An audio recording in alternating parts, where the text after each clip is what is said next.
ನಮ್ಮೊಟ್ಟಿಗಿದ್ದಾರೆ ರಾಜ್ಯ ಮುಸ್ಲಿಂ ಜಮಾತ್ನ ಸದಸ್ಯರಾಗಿರುವಂತಹ ಕಾಸಿಂ ಅವರು. ಸರ್, ತಮಗೆ ನಮಸ್ಕಾರ. ಈ ಒಂದು ಘಟನೆ ಇಡೀ ರಾಜ್ಯವನ್ನ ಬೆಚ್ಚಿ ಬೀಳಿಸಿರುವಂಥದ್ದು. ಒಂದು ಹೆಣ್ಣು ಮಗು, 21 ವರ್ಷದ ಹೆಣ್ಣು ಮಗು ಇವತ್ತು ನಿಗೂಢವಾಗಿ ಸಾವನ್ನಪ್ಪಿರುವಂಥದ್ದು. ಈ ಬಗ್ಗೆ ತಮ್ಮ ಅಭಿಪ್ರಾಯ ಸರ್? ಯಾಕೆ ಹೀಗಾಯಿತು? ಅಥವಾ ಈ ಒಂದು ಈಗ ಪೊಲೀಸ್ ತನಿಖೆ ನಡೀತಾ ಇದೆ, ಈ ಬಗ್ಗೆ ತಮ್ಮ ಹೇಳಿಕೆ? ಖಂಡಿತವಾಗಿ ಇದು ಒಂದು ಖಂಡನಾತ್ಮಕವಾದಂಥ ಕಾರ್ಯ. ಈ ಒಂದು ಬಡ ಒಂದು ಹೆಣ್ಣು ಮಗಳ ಈ ಒಂದು ಕ್ರೂರ ಕೃತ್ಯ ಇದು ಖಂಡಿತವಾಗಲೂ ಇದು ಒಪ್ಪಲಿಕ್ಕೆ ಸಾಧ್ಯ ಇಲ್ಲದಂಥದ್ದು. ಅಂದರೆ ಇವರು ಬಡ ಕುಟುಂಬದಲ್ಲಿ ಜನಿಸಿ ಬಡತನದಲ್ಲಿ ಮದುವೆಯಾಗಿ ಈ ರೂಪಗಳನ್ನು 2, 3, 4 ವರ್ಷ ಕಷ್ಟ ಸುಖಗಳನ್ನು ಅನುಭವಿಸಿ ಏನಾದರೂ ಮಾಡಿ ಗಂಡನ ಮನೆಯಲ್ಲೇ ಜೀವನ ತೆಗೆಯುವಂತ ಹೇಳಿ ಹೋದವಳಿಗೆ ಈ ರೀತಿ ಒಂದು ಅತ್ತೆ ಮಾವ ನಾಂದಿನಿ ಸೇರಿ ಕಿರುಕುಳ ಕೊಟ್ಟು ಅವಳನ್ನು ಕೊಲೆ ಮಾಡಿ ಸಾಯಿಸುವುದು ಅಂದರೆ ಇನ್ನು ಇಂಥ ಒಂದು ಪ್ರಕರಣ ಈ ರಾಜ್ಯದಲ್ಲಿ ಎಲ್ಲೂ ಕಂಡಿಲ್ಲ. 3 ಸೇರಿ ಒಬ್ಬ ಹೆಣ್ಣು ಮಗಳನ್ನು ಕ್ರೂರವಾಗಿ ಹತ್ಯೆ ಮಾಡುವಂಥದ್ದು.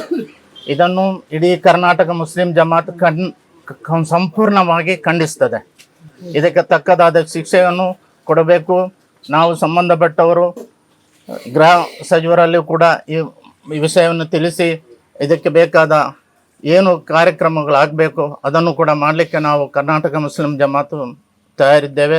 ಎಲ್ಲ ಥರದ ಶಿಕ್ಷೆಗಳನ್ನು ನೀಡಿ ಇನ್ನು ಮೇಲೆ ಇಂಥ ಒಂದು ಕೃತ್ಯ ಕರ್ನಾಟಕ ರಾಜ್ಯದಲ್ಲಿ ಆಗಬಾರದೆಂಬುದನ್ನು ವಿನಂತಿಸಿಕೊಳ್ಳುತ್ತಾ ನಾನು ಈ ಈಗ ನಿಮ್ಮ ಪ್ರಕಾರ ಇದು ಆತ್ಮಹತ್ಯೆ ಅಲ್ಲ, ಇದು ಕೊಲೆ ಅಂತ? ಇದು ಆತ್ಮಹತ್ಯೆ ಆಗ್ಲಿಕ್ಕೆ ಆಗುವಂತ ಸಂದರ್ಭ ಇಲ್ಲ.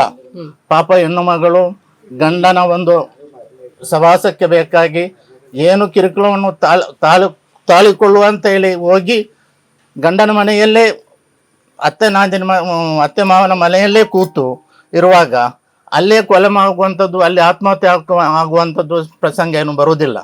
ಅಲ್ಲಿ ಕೊಲೆಯಾಗಿರ್ಬೇಕು, ಅದು ಆತನನ್ನು ಕೊಲೆ ಮಾಡಿರೋದು. ಈಗ ಕಠಿಣವಾದ ಕಾನೂನು ಕ್ರಮ ಆಗ್ಬೇಕು ಅಂತ ನೀವು ಹೇಳ್ತಾ ಇದ್ದೀರಾ. ಒಂದು ವೇಳೆ ಇಲ್ಲಿ ಏನಾದ್ರೂ ಲಾಭಿಗಳು ನಡೆದ್ರೆ ಅಥವಾ ಸರಿಯಾದ ಕಾನೂನು ಕ್ರಮ ಆಗಿಲ್ಲ ಅಂದ್ರೆ ನಿಮ್ಮ ಮುಂದಿನ ನಡೆ ಸರ್? ಇದಕ್ಕೆ ತಕ್ಕದಾದ ಕಾನೂನು ಕ್ರಮವನ್ನು ಸರ್ಕಾರ ಕೈಗೊಳ್ಳದಿದ್ದಲ್ಲಿ, ಇದಕ್ಕೆ ಯಾರಾದರೂ ದಲಾಲಿಗಳು ಮುಂದೆ ಬಂದು ಇದರಲ್ಲಿ ಲಾಭಿ ಮಾಡಿದಲ್ಲಿ ಇಡೀ ಕರ್ನಾಟಕ ರಾಜ್ಯದ ಮುಸ್ಲಿಂ ಜಮಾತ್ ಒಟ್ಟು ಸೇರಿ ಇದರ ಬಗ್ಗೆ ಪ್ರತಿಭಟನೆ ಮಾಡಿ ಅವರಿಗೆ ಸರಿಯಾದ ಒಂದು ನ್ಯಾಯವನ್ನು ಒದಗಿಸಿಕೊಡುವಲ್ಲಿ ನಾವು ತಯಾರಿದ್ದೇವೆ.